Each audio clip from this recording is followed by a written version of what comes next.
am the Most High, and there is none like me. Verse 10, declaring the end from the beginning and from ancient times the things that are not yet done, saying, my counsel shall stand, and I will do all my pleasure. I want to start off by giving all praises, all honor, and all glory to call Allah Yahweh, Ba'ashem, Yahushai, Ba'ashem, Racha, Kudash Barakatham. I say double honors to my apostles, the elders of Great Millstone, who teach and do rule well. Peace and salutations to the Akim across the four corners of the earth, pushing the truth with faith, with sincerity, as well as risking their lives with the freedom to do so, now more so than ever. Shalom to the Akwath, as well as the Akim out there listening and learning. Lord willingly, this is edifying. Shalom to the Israelite foreigners scattered abroad in the land of other nations, which appear like the other nations, but whom subscribe to this truth. To you, I say shalom. It's the brother Yahweh Sop out of the GMS Cleveland Church, a fellow servant, coming at you with another lesson through the Spirit and through the power of Yahweh Shem Yahushai.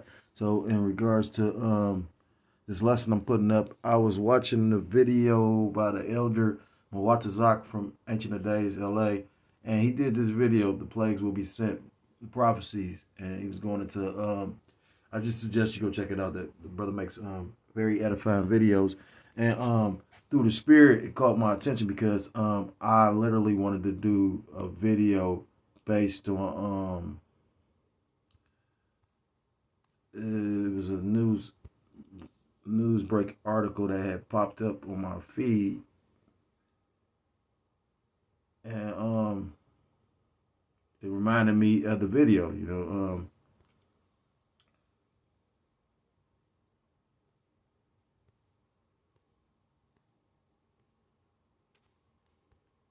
There we go. So it says Jeff Bezos, Elon Musk, and Ken Griffin are sounding the alarm on a U.S. recession. Here are 12 dire economic warnings from elite commentators. So, with that being said, that video that the elder Mwatazak did, this video kind of is going to probably mirror that to a degree, because when you think about these economic downturns, basically it makes you think of prophecy. Second Ezra chapter 15, Second Ezra chapter 16. And I started with that Isaiah chapter 46 because the Most High is the one that's going to be bringing these things. It says from declaring the end from the beginning, So, the scriptures are considered a living book because the things written therein actually come to pass. It's what makes it alive. So, and it's talking about a time where the money's going to fail. The money failed in ancient Egypt, and this is the modern day Egypt, and it's going to fail again. It was an article I brought out in a video I did it maybe like last week, talking about the 10 signs of the falling or the dying of the ancient Roman Empire, and being that this is the modern day Rome, one of the main things was the money. The money was devalued, and basically, they tried to add less precious metals to the metal, to the coin, and basically it created inflation. And we're seeing that now. With the passing of the stimulus packages, they pumped all this money to the economy, which basically inflated the money, and that's why the power of the dollar is so devalued. And although we haven't really been affected to it as far as other countries, the elder Mwatazak also brought out how it's like 54 countries that's basically trying to file bankruptcy. Now, America is not in that situation yet, but based on the American dollar, because it's the world reserve currency, it's going to affect all other currencies. If like I said, I went shopping maybe like a couple days ago. I bought only canned goods. The shit came up to $50. I didn't buy any. The brother was just bringing that out at our study today. He said how he went into, I think, Dollar General, or he went somewhere, or Walgreens. I think he said Walgreens, and basically a can of something. And he didn't go into specifics of what kind of can it was. He said it was $2.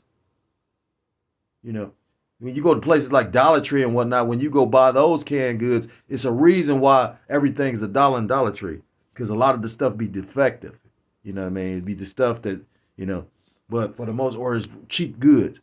But yeah. So and the elder the elder brother Amawan Gabar made the same statement. He said he remember buying I think it was beans, a certain brand of beans. He was paying it maybe 67 cents or something like that because of the fact, it was cheap and you can always utilize beans. Beans are protein. So he was buying them when he would see them, on sale. He said those same beans are no longer that 67 cent or whatever.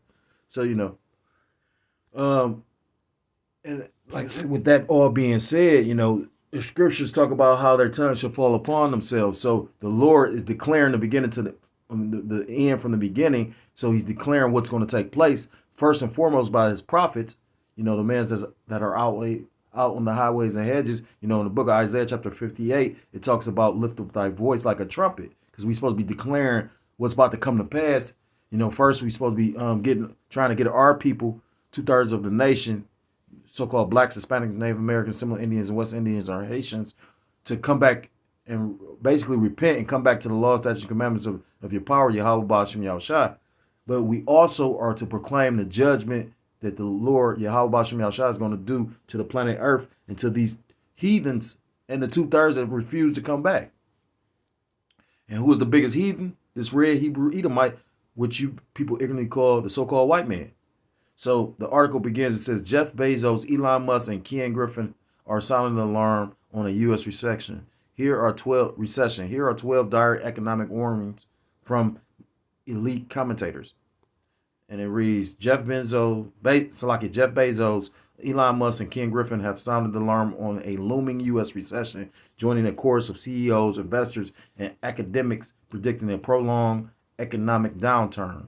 Carl Icahn, Jamie Dimon, and Charlie Munger are also bracing for the economy to shrink and unemployment to spike.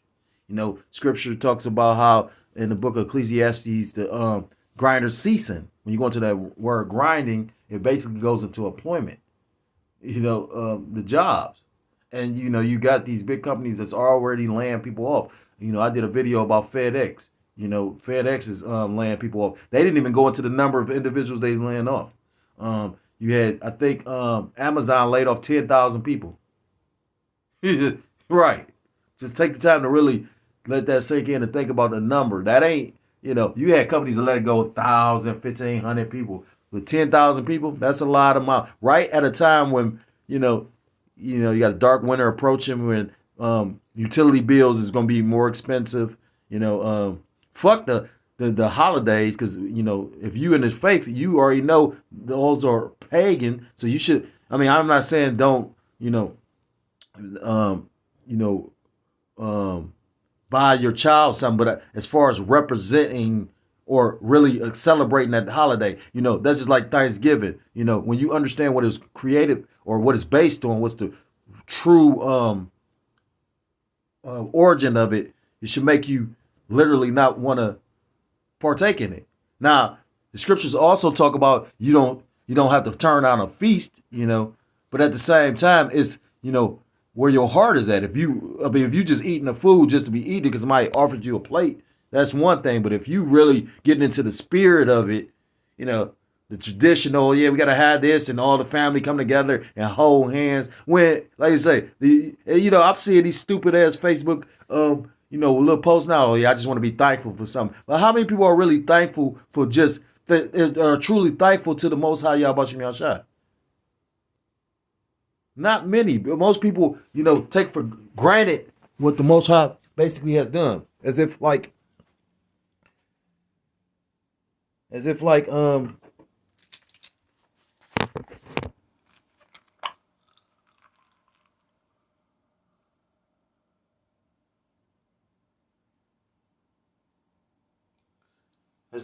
he's supposed to, as if like spoiled children, as if like the Lord Yahweh Ba'ashem Yahushua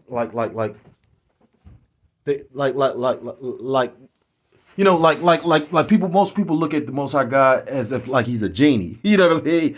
Like they ask for something and he's supposed to give it to them, and when he doesn't give it to them, then therefore they don't consider or they don't deal with it. That's when they go into they don't want to seek him out anymore. They rely upon themselves. Like Job said, We supposed to basically praise the Most High when things are good and bad, So with that all being said, Salakia, it says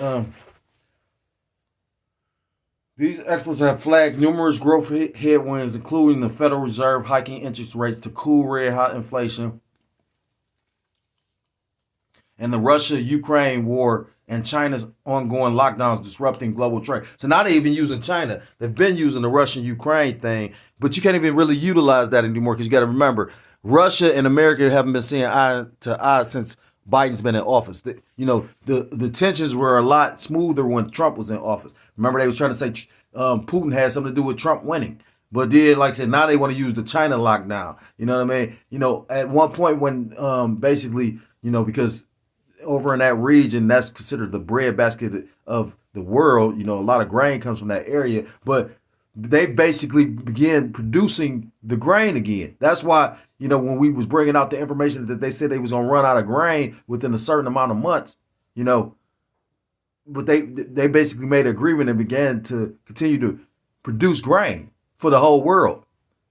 But what America's falling short on is actually that diesel. And what people don't understand is the diesel is the lifeblood of the country because everything moves by either plane, freight, or truck.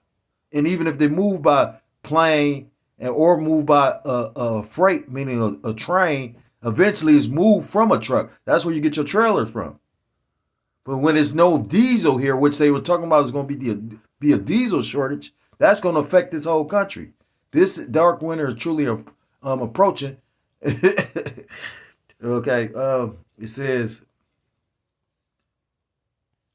here are 12 recent recession warnings lightly edited for length and clarity. The economy does not look great right now. Things are slowing down. You're seeing layoffs in many, many sectors. The probabilities say if we're not in a recession right now, we're likely to be one very soon. We're likely to be in one very soon. But the truth is we're already in a recession. They're just not really making it known like that because they already know people going to bug the fuck out. You got people going through shit now. You got people sleeping in their cars. You had a woman literally just walk in front of a train with her and her daughter because of the stress of they couldn't afford to literally because everybody catching hell right now. It says, where is it? Ain't nothing highlighted. I guess these the different. Jeff Bezos, Amazon's founder and executive chairman. So this is him speaking. The probabilities in this economy tell you to batten down the hatches. Elon Musk, there's going to be probably a year or two of serious recession. Frankly, the economic picture ahead is dire, especially for a company like ours that is so dependent on advertising in a challenging economic climate, which he a joke. He took Twitter and he talking about threatening to fire people. A majority of the company walked away. For the Fed to, this is Ken Griffin, CEO of Citadel, for the Fed to truly conquer inflation here, we're going to put unemployment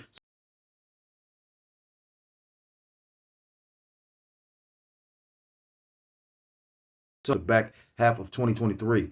And that some people are saying at the beginning. And, at the end of the day, you're already about to see it. A lot of these companies are not about to have a very good holiday. And a lot of companies make all their profit during the holiday season. Places like Walmart and Target and these big name brand stores, well, they already looking at it, doing the numbers because people aren't spending what they used to spend because of the inflation because they can't afford to buy shit. You know what I mean? It says, I think the Fed is willing to have a little recession in order not. So these all these different CEOs, James Dimon, Jamie Dimon, CEO of JP Morgan. There's a possibility of a mild recession. Now they're saying David Solomon, CEO of Goldman Sachs. Generally, when you find yourself in an economic scenario like this where inflation is better, it's very hard to get out of it without a real economic slowdown. And the thing is this, all these people that's making these statements, they're all not going to be affected by it like that. This is going to affect those that's already being affected by poverty. You know what I mean? Leon Cooperman, CEO of Omega Advisors, Greg Jensen, CIO of Bridgewater Associates, Nouriel Robini, NYU Stern economist known as Dr. Doom. And they've been speaking on this guy lately. History suggests it's going to be near mission impossible to avoid a hard landing. While they constantly putting out in the media, it's going to be a soft landing. That's what that lady Janet, that devil Janet Yellen was saying. You're going to get not only inflation, not only a recession, but what I call the great stagflationary debt crisis. So it's much worse than the 70s, and it's probably as bad as during the global financial crisis. So, again, scriptures talk about how the money felleth, and how bad times gonna come. I'm gonna get that, matter of fact, out of the book of Ezekiel, because when you go into evil, evil is a compound word meaning Eve meaning time and ill meaning bad. This is the book of Ezekiel chapter 7 verse 1. More of the word of the Lord Yahweh Ba'ashem Yahushua came unto me saying, son of Salakia, came unto me saying, also thou son of man, thus saith the Lord Yahweh the Most High unto the land of Israel. So this is talking to the nation of Israel first and foremost. And the end is come upon the four corners of the land. But the nation is in all the four corners of the earth. So it's going to affect the heathen as well. It's going to affect the population. Jacob's trouble is literally going to affect Jacob first and foremost. But everybody's going to get caught up in it. Verse 3, now is the end come upon thee, and I will send my anger upon thee, because we're being judged by the Most High, and we'll judge thee according to thy ways, and we'll recompense or repay upon thee all thy abominations,